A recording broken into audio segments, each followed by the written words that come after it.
Hey everyone, it's me, Canadensis. Welcome to my channel or welcome back to my channel. If you're new here, I post new doll-related videos almost every single day, and today's video is probably my most highly anticipated in general, like since Generation 3 started. Today we're going to be doing an unboxing and review of Abbey Bominable from Generation 3 of Monster High. If you guys didn't know, Abbey was my first Monster High doll, Skull Shore's Abbey, and Abbey is one of my all-time favorite characters and truly my favorite character in Monster High Generation 1. It's her and Toralei. I'm so excited to have this reimagined doll of her, and I'm just so excited to see what she's like in Generation 3. So let's get right into this review. By the way, mine I bought from Entertainment Earth. I bought this one. I am an Entertainment Earth affiliate and they do send me things sometimes, but I paid for this one. And I just did that because I was so excited for Abbey and I wanted to see what would arrive first. And this one did. I also have an Amazon order, but she is not arriving yet. I believe she comes next week if they actually ship her. So anyways, this is what the back of the packaging looks like. She's so cute. And then it says her monster type is an extra chill Yeti. Her monster must-haves are her snowflake backpack and an ice scream treat, ice scream. And her monster pet is Tundra, which is Shiver from Generation 1. Just a different name. And then this is a made in Indonesia one, if that changes anything on this particular doll. And then we see a batch code there. HHK54. Again, if that means anything for this particular doll, I'm not sure. And then here is the barcode. All right, I don't want to wait any longer. Let's get her out of the box. Very simple unboxing. You just have to undo 2 pieces of tape and then cut the little plastic ties from the front, and the doll pops right out. I will say it was a lot easier to get her head out than usual. Abbey is now out of the packaging, and this is such a beautiful doll. I am so excited to be able to review her and to have her in my collection. So this review is also going to feature a comparison. So I'm going to compare her to other Generation 3 Monster High dolls to show her height, because she is taller, as well as comparing her to Generation 1 and Generation 2 Abbey. So stick around if you're interested. You'll be able to skip, if you look at the progress bar on the video, you can skip around if you wouldn't like to see the in-depth review part of this video. And for 2 first impressions right off the bat, first of all, she is so tall. This is a Barbie stand, by the way, that I use for my Barbies. That's how tall she is. She is at the absolute top of it. So that's really cool. And also the waist part, she has the same size waist. I don't think it's the exact same size as a Barbie or anything, but I use these same stands for my Rainbow High dolls and I don't have issues. And she's actually threatening to come off of this. So that is really cool. And then also her hair, I really wanted to be able to say this hair is super soft, even though it's polypropylene, which if you don't know what that is, it's just not the most ideal doll hair fiber, to put it lightly. Cleo also has that fiber, but her hair is much softer, and it still has polypropylene issues, so I still am not a fan of it, but her hair is softer, so I don't mind it as much. But Abbey's is not softer. It's some of the worst polypropylene hair I've ever felt. Well, straight polypropylene anyway. Curly polypropylene's a whole nother ballgame. So it feels almost like Bratzilla's hair, which is very disappointing. And not Saran Bratzilla's hair. Some Bratzillas have Saran hair, but like original Cloetta Spilletta, to give you an idea. Now that the first impressions are out of the way, let's take a look at her beautiful face. And I am so excited about how she looks in Generation 3. I think she looks absolutely beautiful. I specifically really love that her nose is super blushed, you know, because she's cold. I love that sort of feature. I love doing makeup with like super intense blushing, so I love that she has it here on her nose. I think it looks absolutely adorable, and I think it was a really good idea on the designer's part. She has her fangs that point upward, just like in Generation 1, and she almost has like an eyebrow fade there. It's very interesting. You can see the way that it was done with like the printed dots. And it doesn't look low resolution at all. I think it looks really good. And I love the way that the eyes look. And it's interesting that the eyebrows almost look printed. You see that? But the face does not. So I think they did the dots on purpose to be able to make it fade out. And I think that was a really good idea. And I think she looks so beautiful. I love the little star-shaped shines in her eyes. And her makeup with the pink, it's really interesting because if I zoom out, it almost looks red. And I think that's really cool. I think her makeup contrasts really well with her skin and her hair, and it looks so gorgeous. And then she has little freckles, and I know it's really hard to see, but as I move her, you can see that there is glitter on her skin. It is much less intense than Generation 1 Abbey, but I feel that's by design because Generation 1 Abbey, a lot of them, because of the way the glitter was done, actually have yellowed over time. So I think Mattel was avoiding doing that to avoid the yellowing. At least I will assume that's why. And I appreciate that if so. And then, oh my gosh, sorry, I haven't seen her ears yet. Cute! So Abby is the daughter of the Yeti, and I mean, in Generation 1, I'm not sure, other than the fact that she was cold themed, that came through. But look at these little fluffy ears. Cute.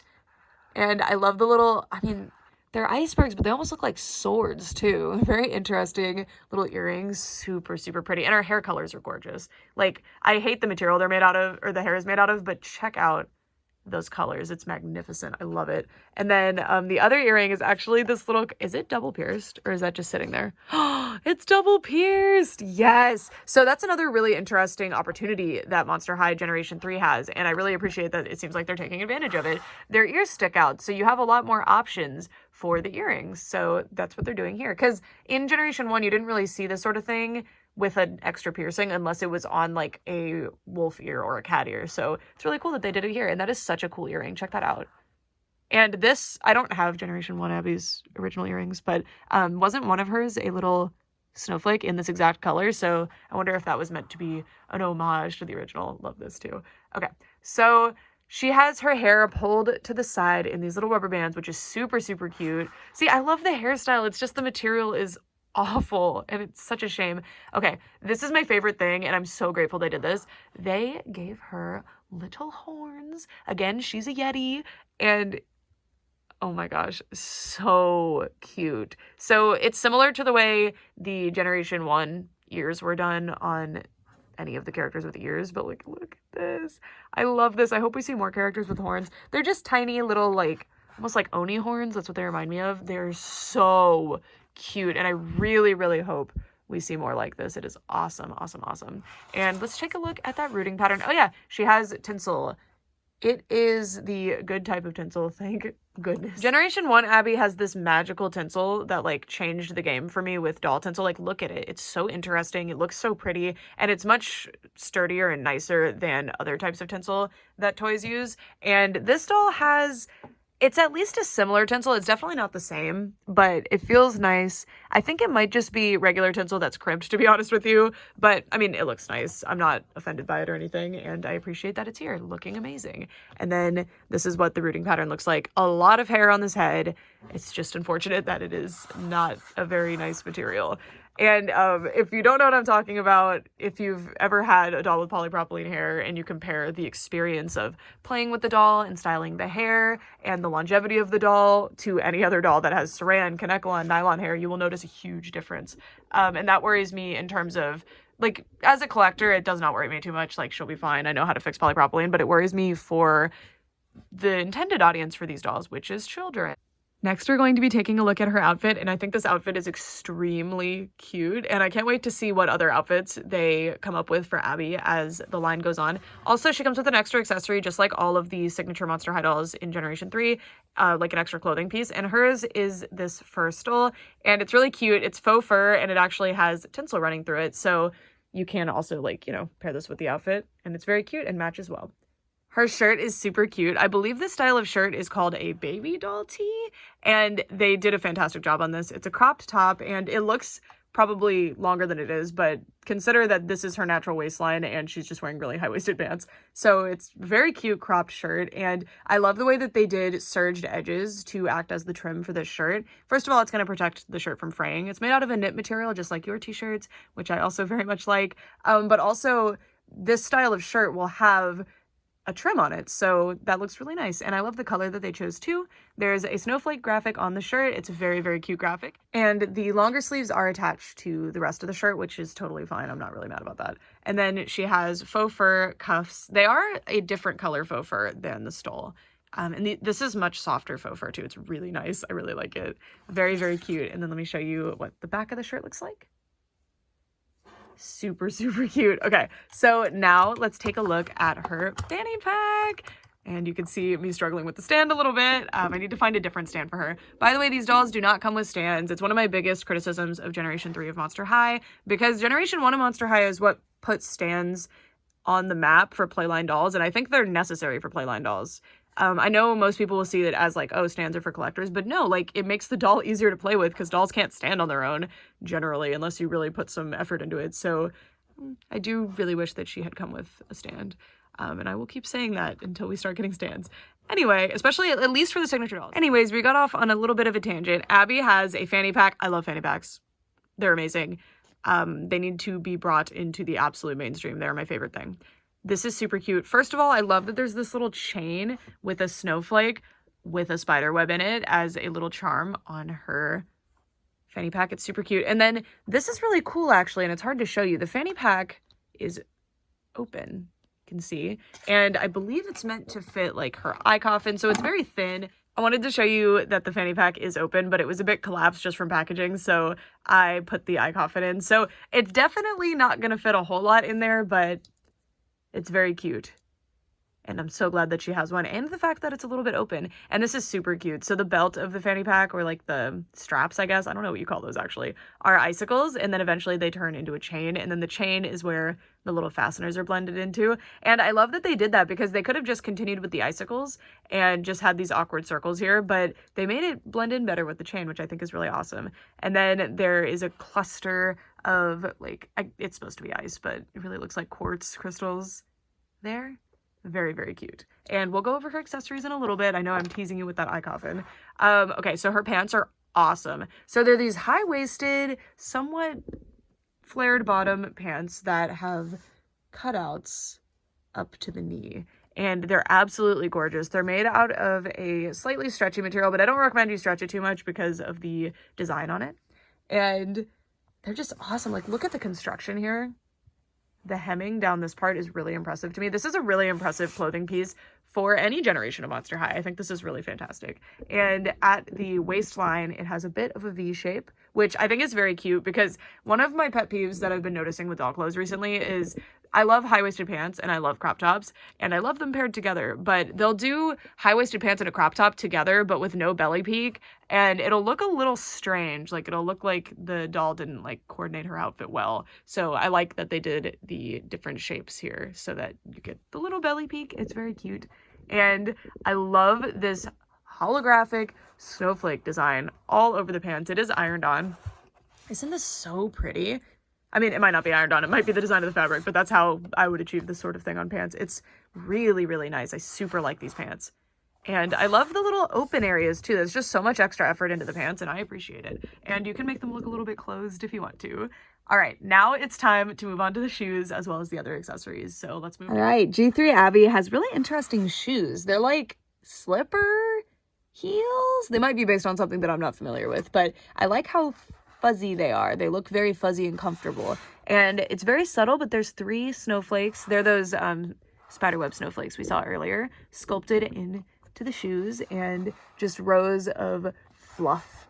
And then here we have just a little, like, almost looks like a basket weave type section here, like a wicker or something. And then this is supposed to look like icicles, I guess, but it's purple, so it's a bit strange. And I like the open heel a lot on these shoes. And let's check out the bottom of the shoes, because there tends to be something cool on the bottom of the shoes with G3. Yeah, so we have, I'm trying to figure out what that is. What is that? You see that? I don't know if it's meant to be like a snowflake design or like a bug of some sort. Not sure. And the shoes have little treads on them, so she can walk in snow. It's very smart, very practical. Very, very cool. I don't know what the reference is with these shoes, but I find them very cute, so I'm not mad about that. All right, so removing the eye coffin from the fanny pack so we can take a look. This is the eye coffin. This is the low resolution printing that Mattel has been using on doll faces, and I'm hugely not a fan of that, but I am a fan of it on accessories because it looks so nice. And there's so much detail on that screen, which would never be achievable without this, or a sticker, but I think this looks a lot better than a sticker because it has a matte finish. This is awesome. I really hope they continue doing this for the accessories. It looks great. And you can see all her little apps. I wonder what the Just Crystals app is. What's the eyeball app? This looks like texting or email here. We've got Abby's Skelett here as an app. We've got a snowflake app. I don't know. What an impractical shape for a phone, by the way. I love that they fully lean into this. And then there's a little thing here that is so that she can hold it, which is very, very cute. I really appreciate that they do that. And then the phone is a little ice cream cone with Yeti horns. Very, very cute. And the waffle cone part, or I guess the cake cone part, this is cake cone, sorry, is spiderweb embossed, which is pretty cute. And then I guess this is her ice cream And oh my gosh, it says "Rip Death by Chocolate." That is awesome.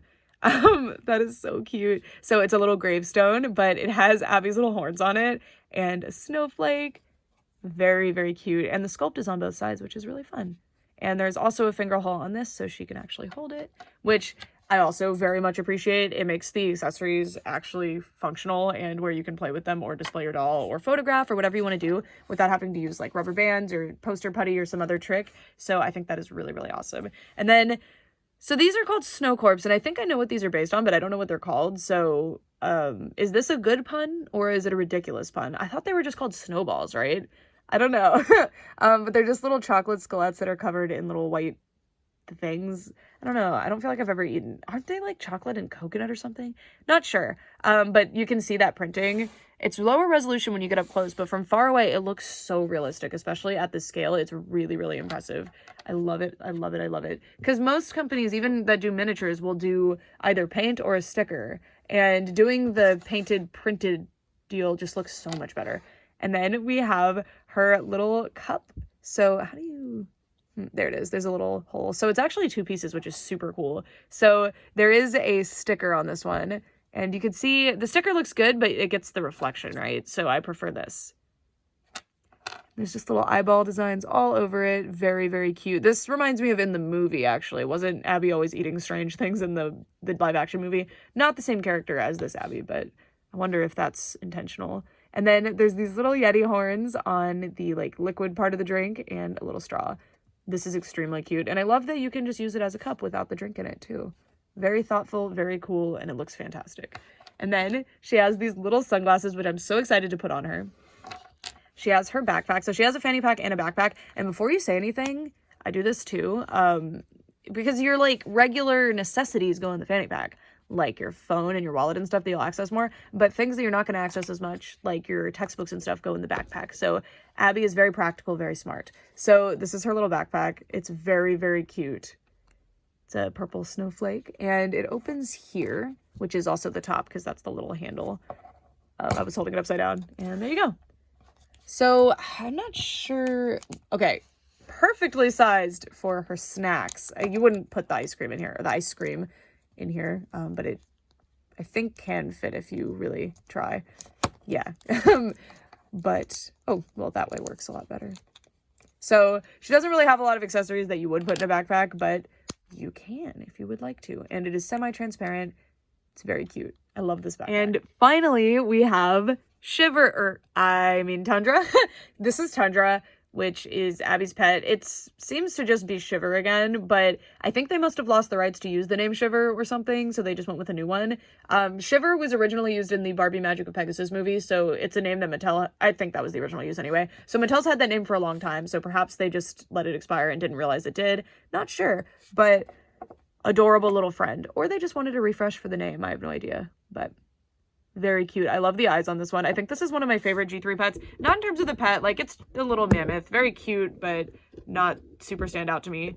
But I think this is my favorite in terms of the design. Because like nothing can beat just a slobber cat or a like ectoplasm cat. But this is extremely cute. Like just a very, very well done sculpt. Very cute.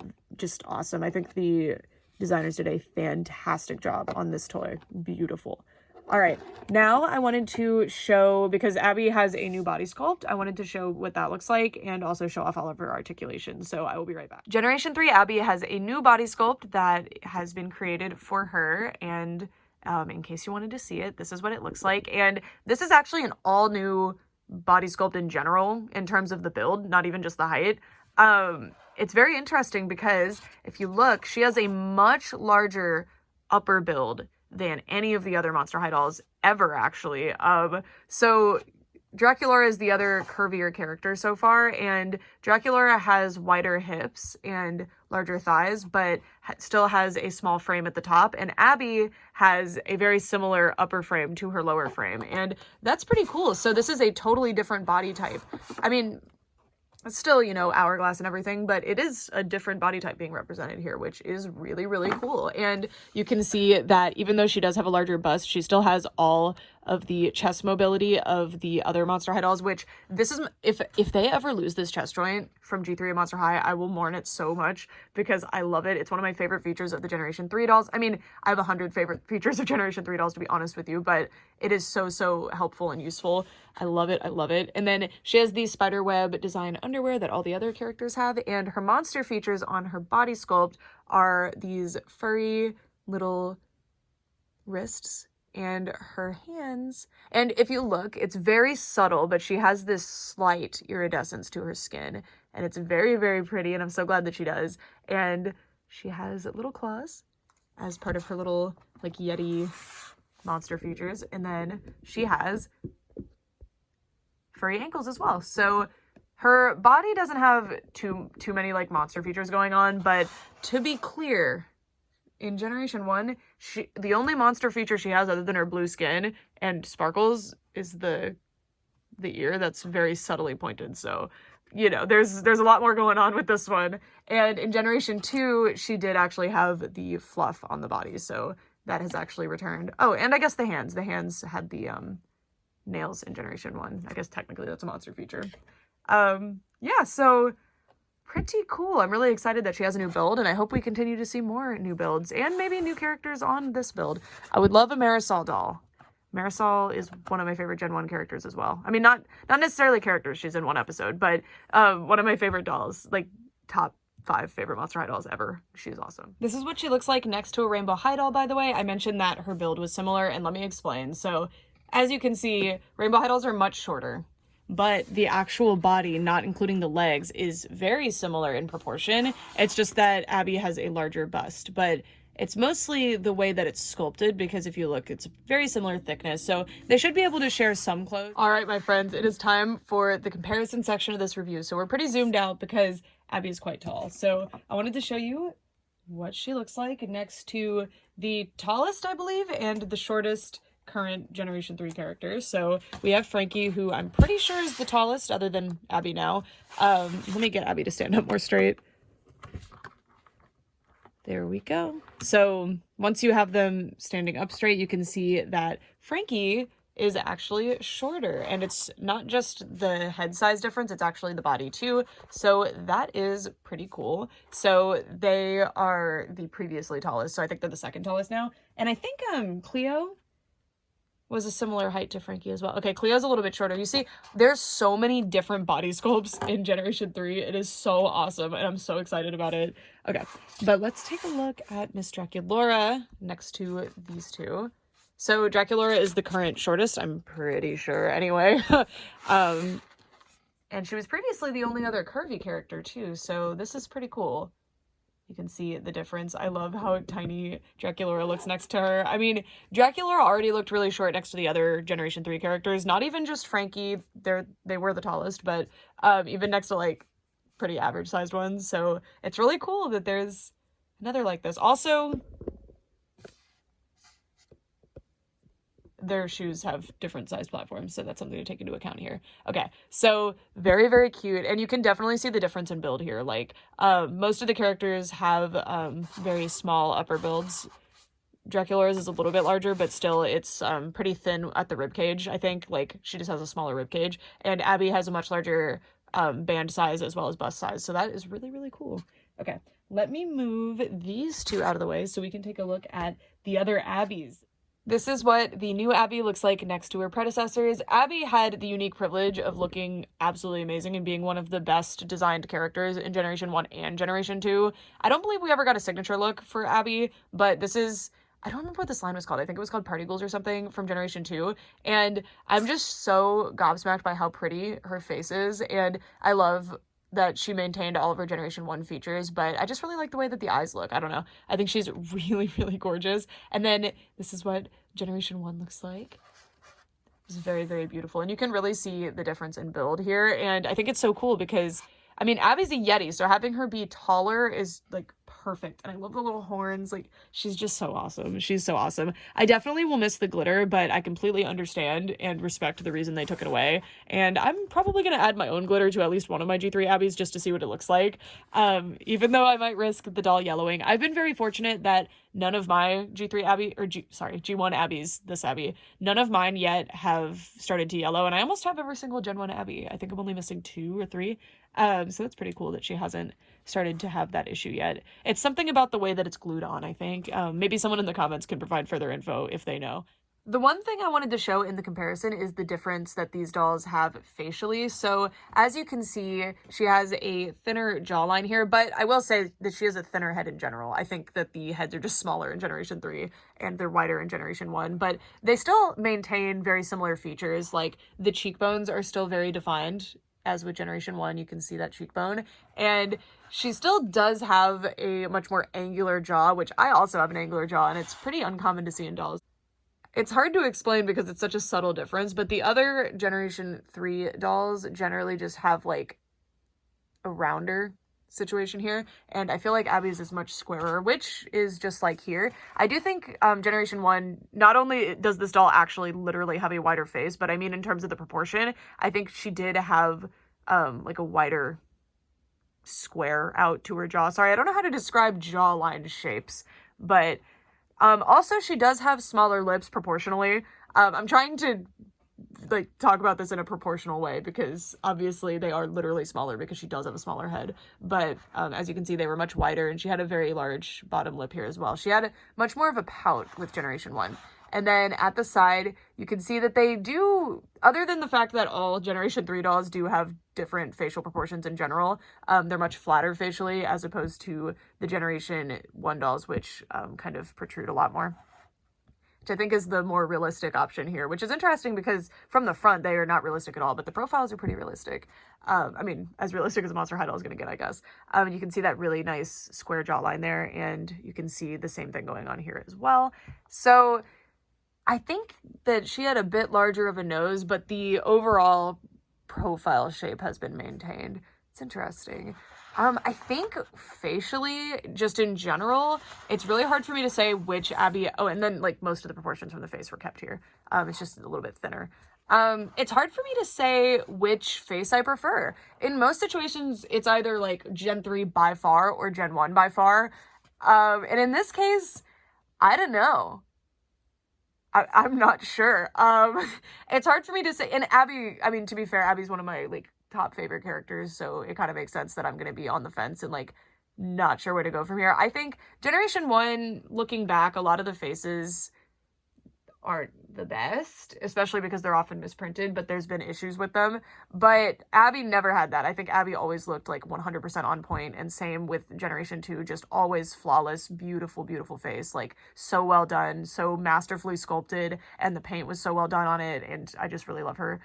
So I think that's why I'm not seeing like a huge difference. Like if I want to talk about a Generation 1 doll who I think their face was kind of a disaster most of the time, Cleo comes to mind. Cleo almost always had a wonky eye, and just in general, it was very rare to see a Cleo doll facially that just looked really amazing, unless it was a hand-painted prototype one, you know, like, or a stock image sample type of doll. So, but Abby never had that problem. So I don't have like a clear winner here. I definitely prefer Generation 3 Abby because of all of the new monster features, and I also really love a lot of the new things that they've added. Like, I love her new build. I love that she's taller. If Gen 1 Abby had the Marisol Coxey mold, like the just taller and the bigger feet, because Yeti and Bigfoot are very similar. If they were real creatures, they would be related in some way, I'm sure. So I don't know, I feel like this is just winter Bigfoot, so I do wish that they had given her the larger feet here, but I don't know if that's like official lore with the Yeti, is that they literally have like humongous feet like Bigfoot does. I don't know. By the way, Marisol Coxey is a Maddie Coxey, not Bigfoot, to be clear, but they're similar. Anyways, I really love her. I love her so much. It's the little horns, I love the blushing. I think her face is so, so beautiful, and I can't wait to see other faces for her, because with other characters, it's happened with Frankie and Cleo so far, they will do completely different facial screening. So I'll show you. So this is the two newest Cleo dolls, actually. This is Monster Ball Cleo. I just reviewed both. And this is Ultimate Secrets Cleo. And you'll see one has a side glance and one has a front facing glance, and they're totally different faces. And it really gives you a completely different look, but it's still Cleo, obviously.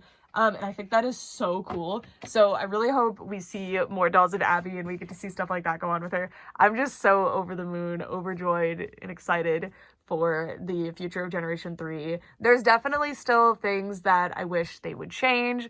I know it sounds like I'm just beating a dead horse at this point when I mention the polypropylene hair, but it is something as a consumer, as a doll collector, even when I was younger, like as a child, that really, really bothered me with my dolls, so I am going to speak on it. I just wish it didn't sound like I was beating a dead horse, because the only reason it does is because they keep using it. I wish that they would stop.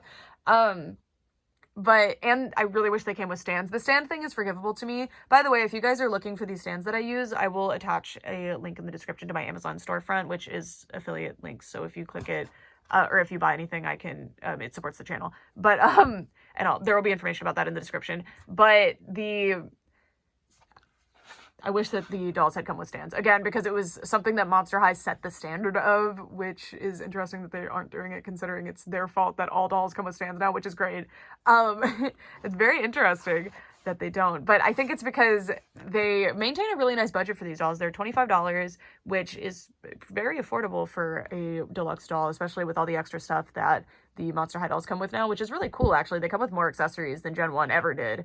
And the clothing, it can be hit and miss. It's mostly hit, sometimes miss, but the quality of the clothing tends to be really nice. They come with the extra pieces, like the first stole. Usually it's a more of a clothing piece, like a jacket or something, but in this case it was this first stole, which, by the way, this is what that looks like on our Abby. And I do wish that she had more fur in her actual outfit, because the only fur technically is the sleeve cuffs, but I guess also the shoes are meant to be fur. But this is just one Abby. They're going to do a lot more. So I'm super excited. I think the designer for this Abby, every doll that I've seen that designer design so far has been amazing and is instantly shot up to be one of my favorite dolls in my collection. And it was a hard job to give us a new Abby doll. And I think that she turned out amazing, and I am so, so excited about her, and I cannot wait to figure out how she's going to go on display with my other Generation 3 dolls. So that is it for this video. I'd love to know what you guys think. I know I probably went on way longer than I usually would in a video like this, like probably even longer than I did on my original Monster High Generation 3 review, and I was one of the first people to review them, so I went really in detail, but it's Abby. She's special. Anyway, that's it for this video. Thank you guys so much for watching. Bye!